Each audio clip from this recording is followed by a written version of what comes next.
Assalamualaikum warahmatullahi wabarakatuh.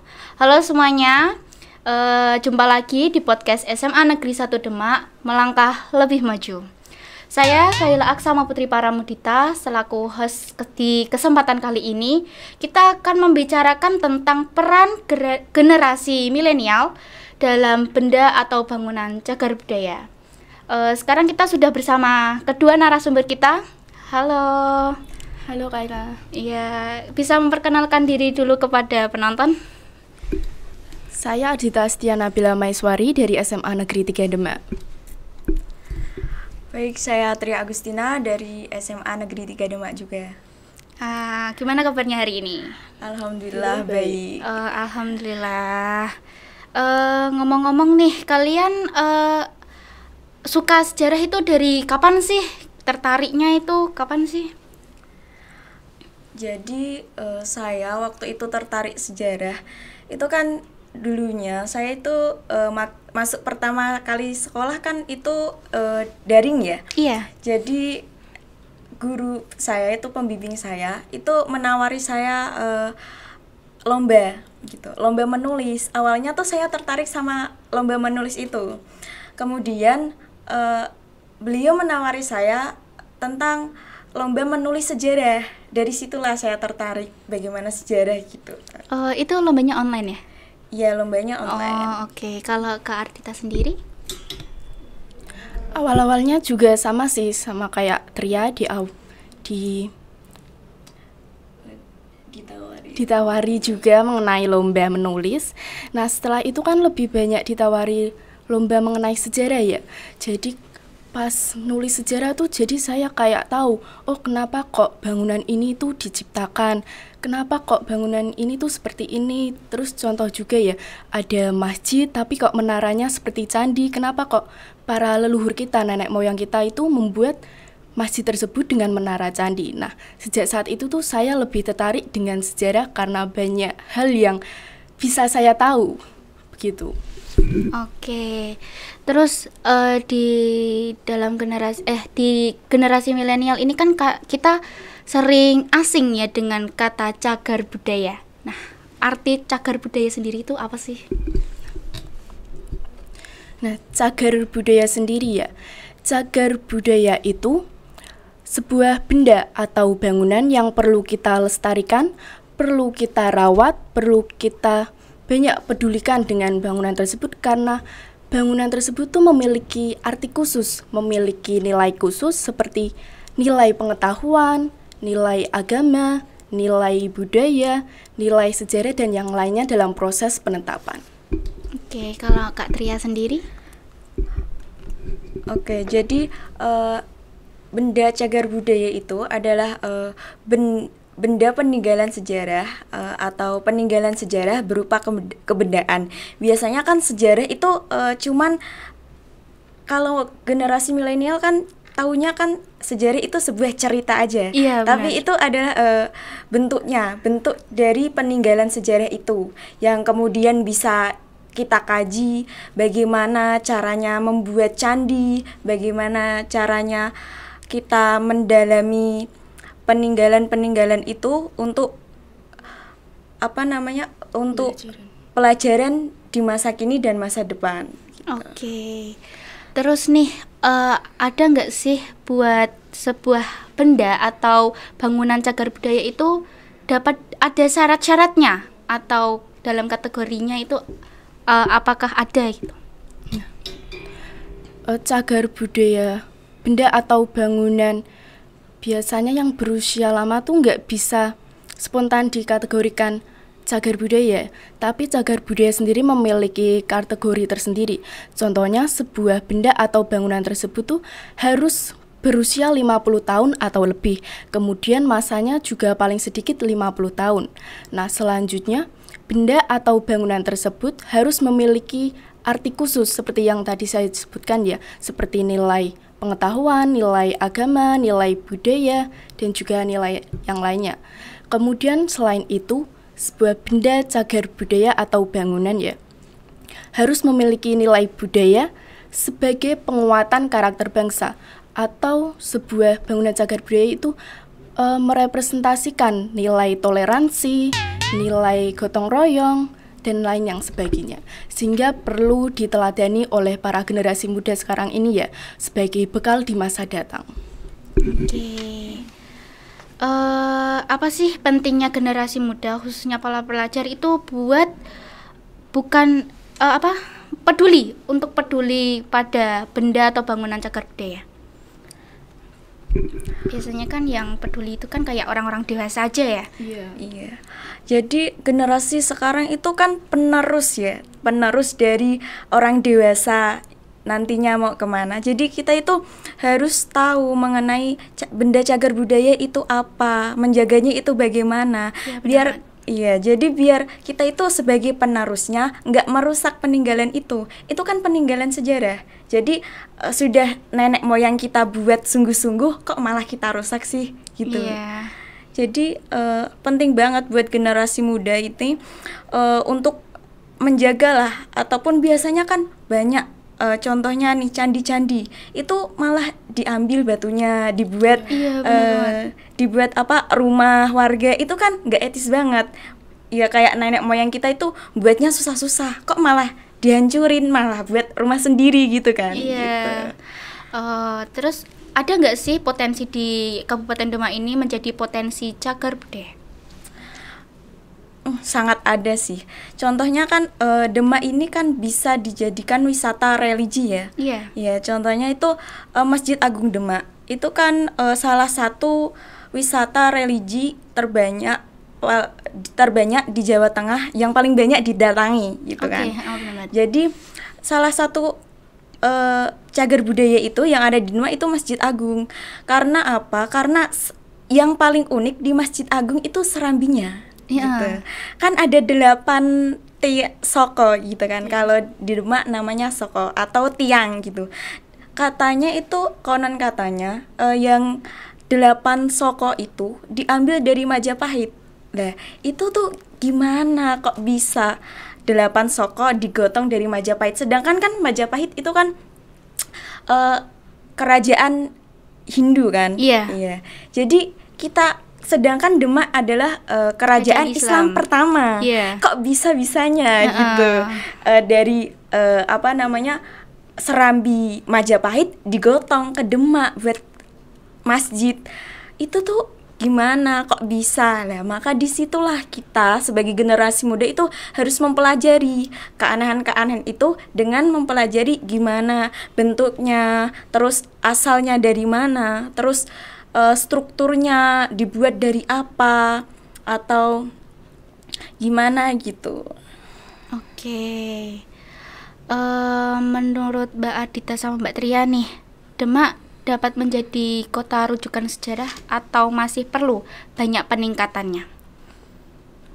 Kalau sebagai pelajar kan, adakah sumbangsih nyata yang dapat dilakukan? Kalau kita sebagai pelajar nih ya, untuk Demak sebagai kota rujukan sejarah itu pasti bisa. Karena yang pertama, Demak ini kan jalur pantura kan ya. Terus yang kedua, banyak Demak juga merupakan kerajaan Islam pertama di Pulau Jawa. Jadi banyak peninggalan sejarah gitu. Jadi salah satunya tuh harus jadi kota rujukan. Contohnya bahkan dalam buku pelajaran pun sejarah kan salah satu kerajaan tertua di Jawa kan kerajaan Demak. Iya kan gitu. Kalau Kak Ardita sendiri? Nah, kalau sumbangsih kita ya sebagai pelajar ya, apa sih yang bisa kita lakukan? Apalagi kan kita cuma pelajar. Nah, yang pertama, kita tuh bisa mengapresiasi cagar budaya tersebut. Kita bisa menulis artikel tentang cagar budaya tersebut, bisa membuat infografis atau yang lainnya. Nah, kita semua kan para pelajar mesti punya media sosial ya.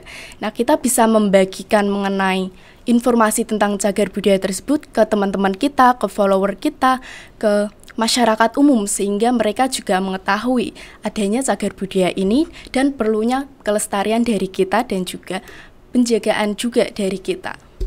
Oh iya. Tapi sebelumnya tuh kalau di Demak itu ada nggak sih cagar budaya selain Masjid Agung Demak? Tentu ada, banyak ya. Jadi Demak ini kan merupakan, sudah saya bilang katakan tadi bahwa Demak adalah kerajaan tertua. Jadi banyak peninggalan sejarah atau benda cagar budaya lainnya selain Masjid Agung Demak ini. Kayak pendopo yang ada di Kadilangu itu. Iya. Ya. Terus sama SMP Negeri 2 itu juga dulunya adalah gedung bangunan bekas Belanda gitu. Jadi terus selain itu juga pendopo kantor Bupati Demak itu kan dulunya adalah bekas kantor kolonial Belanda juga. Oh, itu kantor ya dulunya? Iya, dulunya itu kantor. Jadi kantor pemerintahan. Jadi banyak sekali Demak ini mempunyai benda cagar budaya. Selain itu contohnya kayak makam-makam gitu. Itu kan benda cagar budaya juga. Kalau di Kadilangu itu dinamakannya kompleks makam Sunan Kalijaga itu gitu. Oke. Kalau dilihat dari jawaban Mbak Ardita sama Mbak Tria ini, gimana sih cara menjaga benda atau bangunan cagar budaya itu sendiri? Bagaimana cara kita menjaga benda atau bangunan cagar budaya tersebut ya? Saat kita berkunjung ke sebuah bangunan cagar budaya atau benda cagar budaya, sebaiknya kita tuh nggak melakukan vandalisme atau mencoret-coret. Kan banyak toh anak sekarang yang ke tempat cagar budaya malah dicoreti namanya, malah dicoreti gini-gini, padahal itu kan bisa merusak, bisa membuat cagar budaya itu rapuh. Nah, selain itu juga seperti yang tadi, bisa dengan apresiasi cagar budaya, dengan membagikan informasi mengenai cagar budaya tersebut ke media sosial sehingga bisa dibaca oleh khalayak umum. Kalau menurut Kak Tria sendiri? Oke, jadi menurut saya gimana sih caranya generasi milenial ini atau generasi muda ini untuk menjaga benda cagar budaya tersebut? Itu yang pertama sih ya, kita sebagai pelajar khususnya mengkaji apa yang disembunyikan atau nilai-nilai yang terkandung dalam bangunan tersebut gitu. Terus selain itu, kita sebagai generasi muda sama yang dikatakan Ardita tadi, kita itu tidak boleh mencoret-coret kalau apalagi tempat bersejarah ya. Mesti adalah kalau orang-orang mengatakan banyak penunggunya. Jadi kita harus bersikap sopan gitu kan. Iya. Gitu. Jadi kita sebagai generasi muda kalau udah ada aturan dalam benda cagar budaya tersebut atau kompleks benda cagar budaya, itu kita tuh harus menghargai aturan itu. Selain itu, kalaupun kita mau mengkaji, ya kita tanyakan pada juru kuncinya lah, atau orang yang tahu tentang ini gitu. Oke. Apa sih yang menginspirasi kalian ikut serta dalam pembangunan pelestarian cagar budaya ini?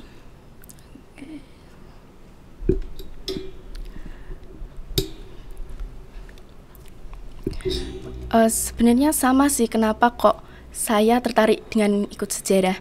Nah, waktu dulu pernah saya ikut mengenai event atau lomba tentang cagar budaya ya. Saya mengaji sebuah masjid dengan menara candi. Nah, waktu itu saya berpikir kok masjid ini tuh bentuknya ada menara candinya sih. Padahal kan masjid kan tempat ibadah orang Islam. Ternyata waktu itu pendirinya atau leluhur kita ya ingin membuat masjid yang menarik perhatian masyarakat pada waktu itu, karena pada saat itu kan masyarakat Indonesia masyarakat yang majemuk ya. Ada yang beragama Islam, ada yang beragama Hindu, ada yang beragama Buddha. Nah, karena seperti itu tuh saya jadi berpikir kok tinggi banget ya toleransi nenek moyang kita pada waktu itu. Dan juga toleransinya itu diimplementasikan dalam sebuah bentuk bangunan cagar budaya. Nah, oleh karena itu saya jadi tertarik dengan cagar budaya, tentang apa sih nilai-nilai yang terdapat dalam cagar budaya tersebut. Sehingga saya juga tahu apa sih yang terjadi pada peristiwa masa lalu yang ingin disampaikan oleh leluhur kita kepada kita generasi sekarang dan perlu juga diteruskan ke generasi selanjutnya. Ya, Kak Tria. Kalau menurut aku sih waktu aku tertarik nih ya sama sejarah mengenai benda cagar budaya, kan waktu itu juga ikut event lomba sama kayak Ardita, tapi kalau aku itu mengkajinya Masjid Agung Demak. Ya gitu. Kenapa tertarik banget sama Masjid Agung Demak ini? Karena banyak tersimpan bentuk-bentuk yang unik, bahkan bentuk itu pun diadaptasi dari bangunan-bangunan Buddha. Kok bisa bangunan Buddha bangunan Islam kok bisa mengambil dari agama Buddha? Kan Iya. apa nggak bertentangan gitu? Iya, benar. Gitu.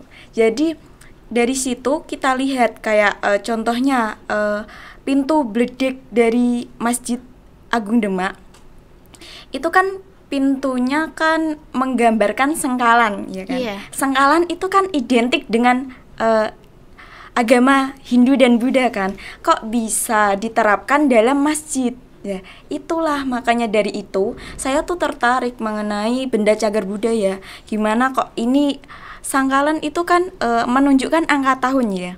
Angka tahun itu kan jadi kita tuh tahu di mana berdirinya benda cagar budaya ini, terus nilai-nilai apa yang terkandung, bahkan bentuknya pun bentuk naga. Bentuk Iya. naga kan identik dengan apa namanya, bangsa Tionghoa kan. Iya, Iya, bangsa Tionghoa. Sedangkan kita kan bangsa Islam. Bahkan Demak pun menjadi sebutan kota wali karena merupakan apa namanya, kerajaan pertama Di Pulau Jawa. Iya, di Pulau Jawa. Jadi itu sih kenapa saya tertarik mengenai sejarah benda cagar budaya itu. Jadi banyak nilai yang terkandung dari benda cagar budaya itu. Jadi kita harus tuh mempelajari, nggak cuman membiarkan melihat aja. Sebenarnya tuh nggak gitu. Oke. Ada nggak sih pesan-pesan untuk para penonton kita yang berkaitan dengan topik pembicaraan kita hari ini? Oke, jadi pesan buat kita semua ya, khususnya generasi penerus bangsa nih. Kita tuh sebagai penerus bangsa, kita harus menjaga peninggalan-peninggalan leluhur kita. Dimana bahkan itu maupun bentuk lisan seperti cerita, bentuk tertulis seperti buku-buku atau apa namanya, kitab-kitab, bahkan bentuk bangunan gitu. Jadi bentuk bangunan ini kita tuh harus melestarikan, menyampaikan kepada nanti anak cucu kita. Iya. Gimana sih kok bisa bangunan ini didirikan, terus ceritanya gimana, itu kan kita harus tahu. Jadi masa nanti kita apabila ditanya anak cucu kita gini, masa kita gak bisa menjelaskan? Kan nanti kita malu sendiri. Iya, benar. Iya. Jadi kita tuh sebagai generasi muda tuh harusnya tahu lah, meskipun sedikit, ya kita harus tahu mengenai benda cagar budaya khususnya yang ada di daerah kita ini. Gitu. Kalau Kak Ardita ada pesan-pesannya atau tidak? Nah, sejarah kan sebenarnya ingin kalau kita mempelajari kejadian di masa lalu agar tidak diulangi di kejadian sekarang kan. Dalam peristiwa masa lalu diambil sisi positif-positifnya dan dibuang negatif-negatifnya untuk kita juga sebagai generasi muda ya, untuk bekal di masa yang akan datang. Oleh karena itu tuh generasi muda jangan sekali-sekali membiarkan sejarah hilang atau melupakan sejarah. Karena jika bukan kita, maka akan siapa lagi kan yang melestarikan? Iya. Karena kalau bukan sekarang juga kapan lagi? Oke, jadi gitu guys, jangan merusak cagar budaya ya. Oke, makasih Kak Ardita, Kak Tria udah mau ngobrol bareng nih sama penonton podcast Semansade. Oke, sekian dulu podcast kali ini. Ada yang ingin disampaikan lagi? Tidak Sudah ada. cukup, Oke, ya. oke. Seperti itu guys. Podcast ngobrol kita hari ini. Wassalamualaikum warahmatullahi wabarakatuh. Oke.